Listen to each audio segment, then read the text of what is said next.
Apa sih tujuan dan mengapa penting untuk kita menganalisis kebutuhan? Baik, tujuan menganalisis kebutuhan siswa di sekolah adalah untuk memahami apa yang dibutuhkan siswa agar dapat belajar dengan efektif.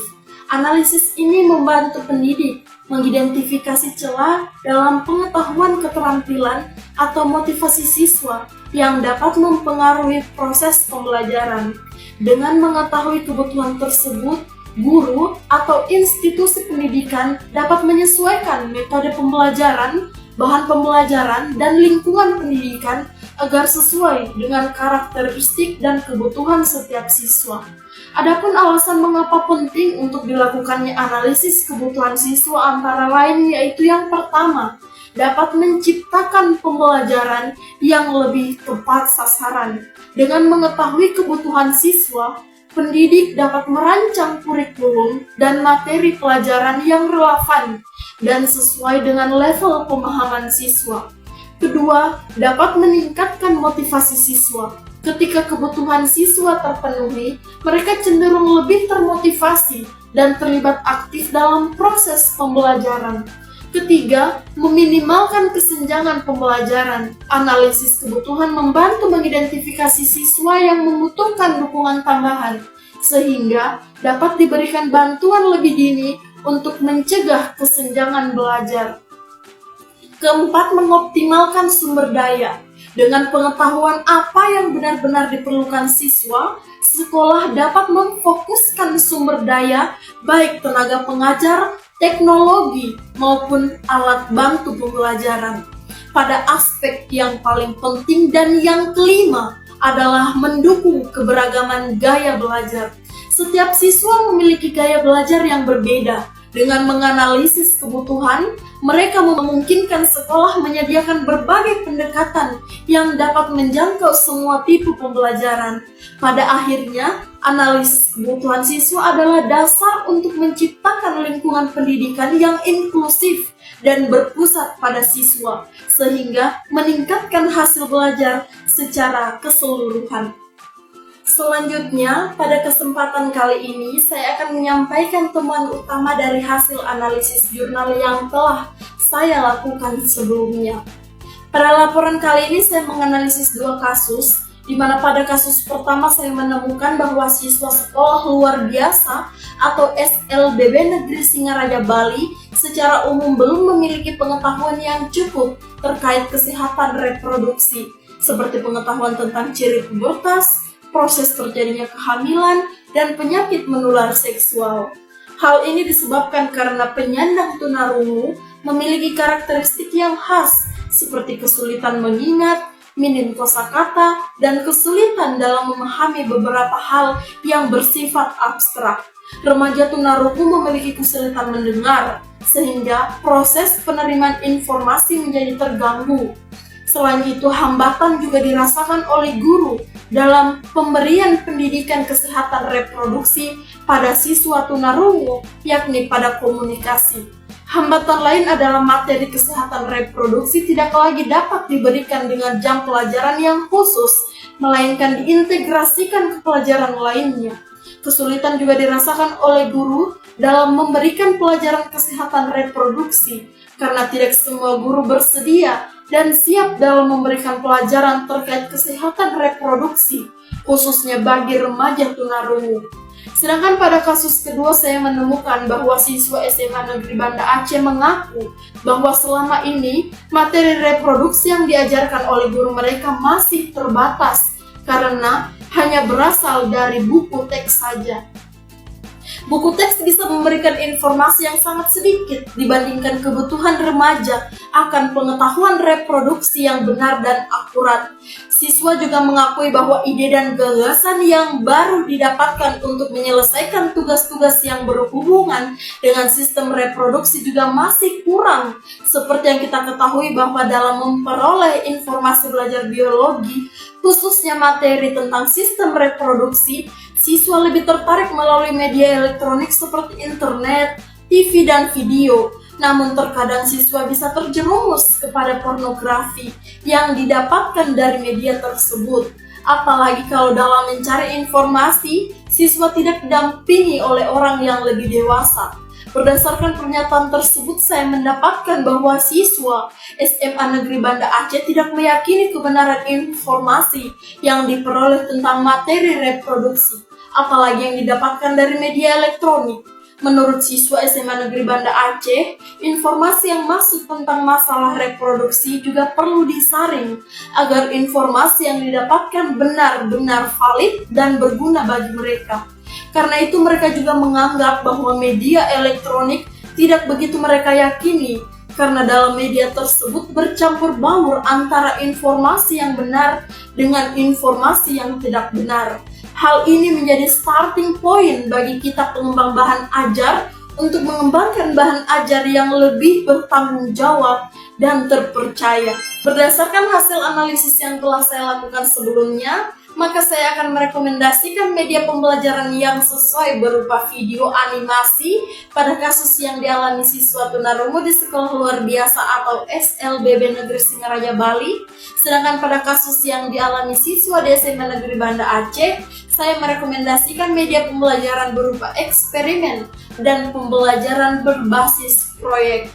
Rencananya saya akan mengimplementasikan media pembelajaran berupa video animasi pada siswa tunarungu di Sekolah Luar Biasa atau SLBB Negeri Singaraja Bali dengan cara menganalisis kebutuhan siswa terlebih dahulu, misalnya pada tingkat pendengaran dan bahasa isyarat. Kita harus memahami terlebih dahulu sejauh mana sih kemampuan siswa dalam berkomunikasi, apakah mereka menggunakan bahasa isyarat Indonesia Bisindo atau mungkin sistem isyarat bahasa Indonesia atau SIBI. Selanjutnya saya akan menganalisis kebutuhan visual siswa.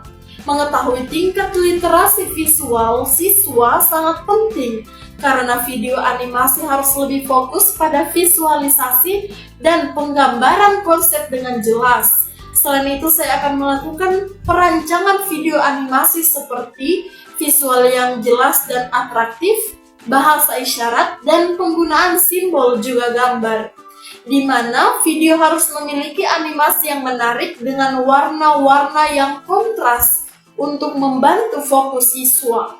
Gerakan animasi juga harus menggambarkan konsep secara jelas dan mudah dipahami, menyertakan karakter yang menggunakan bahasa isyarat dalam video animasi atau menggunakan subtitle untuk menjelaskan narasi dengan teks. Visualisasi simbol atau gambar juga harus dapat membantu siswa memahami konsep yang abstrak secara konkret. Berikutnya saya akan menyesuaikan durasi dan konten yang akan saya tampilkan. Mengingat kemampuan fokus siswa tunarungu bisa berbeda-beda dan memastikan video tidak terlalu panjang, mungkin sekitar 5-7 menit dan kontennya terstruktur.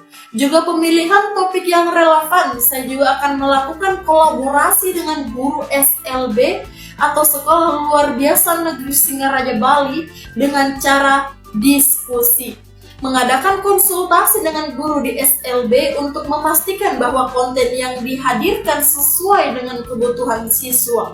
Setelah itu saya akan melakukan uji coba dan evaluasi dengan melakukan uji coba video animasi pada beberapa siswa untuk melihat bagaimana mereka merespon media pembelajaran ini.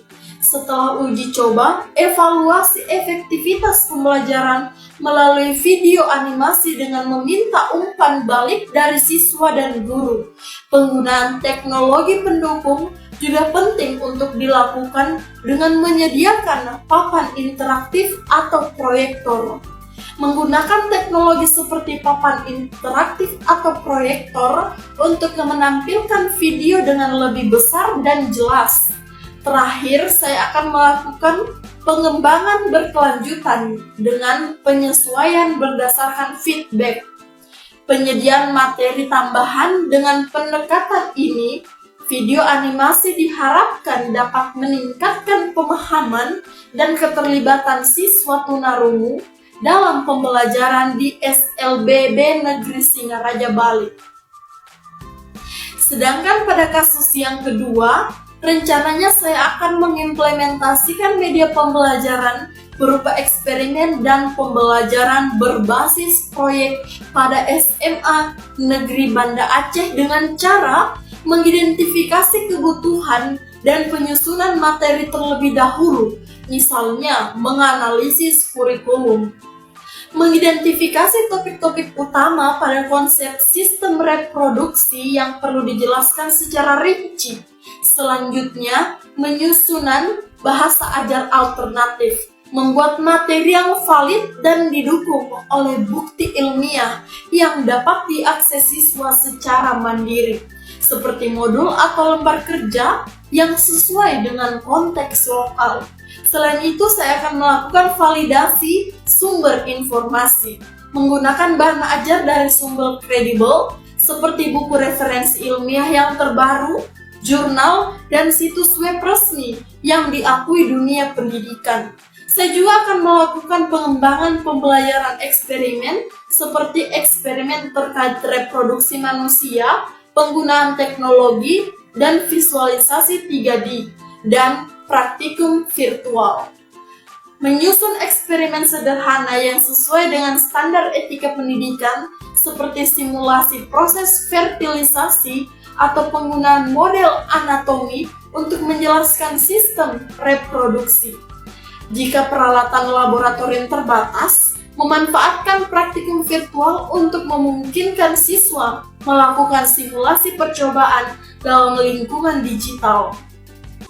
Selain itu, pembelajaran berbasis proyek PJBL juga penting untuk dilakukan seperti proyek penelitian sederhana, mendorong siswa untuk membuat proyek yang berkaitan dengan sistem reproduksi, seperti studi tentang kesehatan reproduksi di kalangan remaja atau dampak teknologi terhadap pemahaman kesehatan seksual. Dengan melibatkan kolaborasi antar siswa dan integrasi media elektronik dengan supervisi, siswa dapat bekerja dalam kelompok untuk menyusun proyek ilmiah melalui dari tahap perencanaan, pelaksanaan, hingga presentasi temuan. Ini mengajarkan mereka tentang keterampilan kerjasama tim, berpikir kritis, dan komunikasi. Walaupun siswa mungkin ragu terhadap informasi dari media elektronik, proyek ini bisa mengajarkan mereka cara menilai dan membandingkan sumber informasi secara kritis dengan bimbingan guru. Terakhir, saya akan melakukan penilaian dan umpan balik, misalnya penilaian proses dan produk. Selain hasil akhir, proses belajar siswa dalam melakukan eksperimen dan proyek juga harus dinilai, termasuk pengembangan pemahaman konsep dan kemampuan problem solving. Dengan pendekatan ini, diharapkan siswa dapat lebih percaya terhadap informasi yang mereka dapatkan, karena mereka mengalaminya langsung melalui eksperimen dan proyek, serta belajar untuk menilai keakuratan informasi dari media elektronik dengan lebih baik.